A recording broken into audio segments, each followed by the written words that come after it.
इस वक्त मौजूद है हम जमुना विहार अमन समाज पार्टी के कार्यालय में। हमारे साथ में एमडी नाजिर भारती हैं, उनसे बात करेंगे। जैसे कि आज के टाइम पे आपको पता है एक मुद्दा बहुत ही ज़्यादा विषय में चल रहा है जो किसानों का मुद्दा है। सर, सबसे पहले आपका बहुत बहुत स्वागत है हमारे चैनल में। ये बताइए, जैसे कि लखीमपुरी खीरी में इतना बड़ा हादसा हुआ है तो उसके बारे में क्या बोलना चाहेंगे आप? देखिए, एक तो किसान पहले से परेशान है, आंदोलन पे बैठा हुआ, उसकी सरकार सुनने वाली सुध ही नहीं ले रही है। कोई सरकारें सुनने वाली है नहीं, चाहे राज्य सरकार हो या केंद्र सरकार हो, सबने आंखों पे पट्टी बांध रखी है। अब वो बेचारे आंदोलन कर रहे थे, वहाँ एक बीजेपी का नेता का बेटा आता है, वो गाड़ी चढ़ा देता है। हमने उसका वीडियो देखा, मेरे आंखों में आंसू आ गए कि आज राजनीति इस चरम पर पहुँच गई है, कोई किसी की सुनने वाला नहीं है। अरे कोई बात नहीं मोदी जी, तुम नहीं सुनोगे तो उनकी भगवान तो सुनेगा, अल्लाह गॉड कोई तो सुनेगा, सुनने वाला है। और बेजुबानों की और जो सच्चाई के रास्ते पर होती है उनकी आहा बहुत बुरी होती है, तुम्हें ले डूबेगी। क्योंकि तुम सोच रहे हो मैं क्या नाम है देश का प्रधानमंत्री बन गया तो अब मैं ही हूँ, ये तुम भूल रहे हो। तुमसे पहले बहुत से प्रधानमंत्री आए चले गए, बहुत से राजा आए चले गए। देखिए, ये जनता के हाथ में है, जनता जब चाहे तुम्हें कुर्सी पे बिठा दे, जब चाहे तुम्हें कुर्सी से उतार दे। ये घमंड जो है ना किसी का नहीं रहा। जब घमंड हिटलर का नहीं रहा तो तुम क्या चीज़ हो, हम क्या चीज़ हैं। देखिए, सबसे पहले मैं मोदी सरकार के हाथ जोड़ के यही विनती करना चाहता हूँ, सबसे पहले इन किसानों का मसला हल किया जाए। सारे काम छोड़कर पहले किसानों पे बात की जाए, किसानों का मसला हल करो। आज जो अराजकता का माहौल बना हुआ है, भय का माहौल बना हुआ है, डर का माहौल बना हुआ है, इस डर को किसानों के दिलों में जो बैठा हुआ है ये केंद्र सरकार ही निकाल सकती है। देखिए, केंद्र सरकार ही चाहती है। अब मोदी जी ये कहते हैं कि देखिए हम तो अपनी जगह अटल हैं, और हम अटल, जब अटल की बात आती है, इतने बढ़िया हमारे प्रधानमंत्री अटल जी नहीं रहे तो फिर आप क्या चीज़ हैं। देखिए, किसी भी चीज़ पर हमें अड़ंगा नहीं रहना चाहिए। सबसे बड़ी बात यह है, देखिए जो पहले के महापुरुष हैं उन्होंने भी कहा है, जो सरकारें जनता की सुनती हैं वो सरकारें लाइफ टाइम की होती हैं, और जो सरकारें जनता की नहीं सुनती, अनदेखी करती हैं, उनका पतन होना आवश्यक है। मोदी सरकार या बीजेपी सरकार का पतन होना आवश्यक है। अब यूपी चुनाव में जो विधानसभा चुनाव है उसमें इनकी पोल खुल जाएगी, इनको मालूम हो जाएगा मेरी औकात क्या है। और दूसरी बात ये, मैं चुनाव आयोग से भी यही मांग करूंगा, ये ईवीएम का मैटर ख़त्म करके क्या नाम है बैलेट पेपर से चुनाव कराया जाए। जब ही इनकी औकात इनके सामने आएगी, क्योंकि इन पे बड़े आरोप लगे हैं और पूरे खुलासे हुए हैं कि ईवीएम हैंग करी गई हैं, ये करा गया वो करा गया। तो चुनाव सारे जब दल ये चाहते हैं कि ईवीएम मशीन को बंद किया जाए, तो चुनाव आयोग क्यों नहीं उस पर संज्ञान लेकर बंद कर देता, बंद कर दो। देखिए, हम अब भी यही कहना चाहते हैं, देखिए किसान हमारा अन्नदाता है, अगर हमने उसकी सुनना बंद कर दी तो समझ लो हमारा भी पतन होना शुरू हो जाएगा। इसलिए केंद्र सरकार से यही मैं गुजारिश कर रहा हूँ कि इन किसानों की समस्याओं का जल्द से जल्द समाधान किया जाए, क्योंकि बहुत हो गया। तकरीबन 1 साल या 365 दिन कुछ समय बाद पूरे हो जाएंगे। किसानों का बहुत लंबा आंदोलन चल चुका है। अगर इन लोगों ने अगर इनकी सुनवाई नहीं करी, अभी आंदोलन में किसान बैठा है, फिर महिलाएं भी बैठ रही हैं, उसके बाद बच्चे भी बैठेंगे, बुज़ुर्ग तो बैठे हुए हैं, फिर क्या करेगी मोदी सरकार।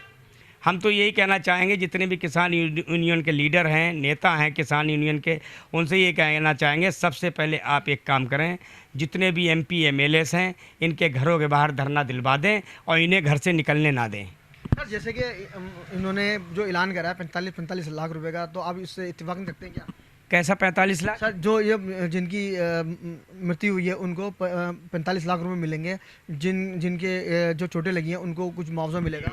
देखिए, मुआवजा किसी चीज़ का समाधान तो है नहीं। जिसकी ज़िंदगी चली गई उसके मुआवजे का क्या होगा? क्या पत्नी को पति मिल जाएगा? क्या बेटे को बाप मिल जाएगा? या बाप को बेटा मिल जाएगा? ये बता दिए। मैया माँ को बेटा मिल जाएगा? बता दीजिए मुझे, क्या ये समाधान पैसे का, ये मुआवजे का मैटर नहीं है।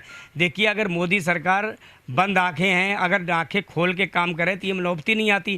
पहले तो हम ये काम एक मांग करेंगे, जो भी जिसने भी गाड़ी चढ़ाई है, जितने भी लोग काफिले में थे, चाहे पुलिस वाले थे, साथ में प्रशासन था, जो भी थे, सबको सजाए मौत होनी चाहिए, फांसी होनी चाहिए खुलेआम। क्योंकि उन्हें खुलेआम उन्होंने गुंडागर्दी की है, खुलेआम गाड़ी चलाई है। अब यूपी की योगी जी को अब महात्मा हैं, उन्हें क्या नाम है बड़ा ज्ञान है, बड़े तरीके से ज्ञान रखते हैं, तो उन्हें ये अंधे हो गए कि उन्हें दिखाई नहीं दे रहा कि किसानों के साथ क्या हुआ, किसने गाड़ी चलाई। अभी तक उस मंत्री से इस्तीफ़ा नहीं लिया गया, शर्म की बात है। और वैसे तो मैं यूपी सरकार से भी योगी सरकार से कहता हूँ, योगी जी आप इस्तीफ़ा दे दो, क्योंकि इस्तीफ़ा बनता है आपका, क्योंकि आपने किसानों को रौंदवाया है, कुचलवाया है। और ये यूपी की जो सरकार है, योगी सरकार, उसने ही काम किया है, और केंद्र सरकार के कहने पर। जैसे कि हमारे जो पत्रकार साथी था उस वो भी शहीद हुए हैं, तो उनके बारे में, उनके जो घर वाले हैं, तो उनको क्या बोलना चाहेंगे? देखिए, पहले तो उनके घर वालों को मैं ये कहूँगा, भाई भगवान उन्हें शांति दे, उन्हें सब्र दे। और बहरहाल देखिए, उन्होंने बेटा खोया। पत्रकार की ज़िंदगी, पत्रकार तो ऐसा होता है कि एक रीढ़ की हड्डी होता है जनता के लिए, जो अच्छे पत्रकार हैं। तो इसलिए पत्रकारिता तो देखिए, जो अच्छे लोग हैं वो हमेशा नज़र आते रहेंगे, और जो गोदी मीडिया है वो तो ख़तरनाक मीडिया हो चुकी है, वो नहीं दिखा रही है। अभी कोई मैटर होता है, छोटा मोटा हो जाता है, तो वो दूसरे का दिखाएंगे, मगर जो मोदी सरकार या उसके नुमाइंदों की सरकारें होती हैं, जो राज्यों की सरकारें, उसके खिलाफ दिखाते नहीं हैं। देखिए, मुआवजा ठीक है, उन्हें, मैं तो कहता हूँ उस पत्रकार को 1 करोड़ का मुआवजा मिलना चाहिए, और जितने किसान मरे हैं और जो भी उसमें हुए हैं उन्हें 1 करोड़ का, जो घायल हुए हैं 50-50 लाख रुपए का अमन समाज पार्टी मांग करेगी। और अमन समाज पार्टी के कुछ नेताओं ने जाने की कोशिश करी वहाँ पर, मगर वहाँ यूपी सरकार ने उन्हें वहाँ पहुँचने नहीं दिया है, क्योंकि वहाँ की प्रशासन जब प्रियंका गांधी के साथ बदतमीजी कर सकती है तो और क्या औकात ही क्या है, बताइए।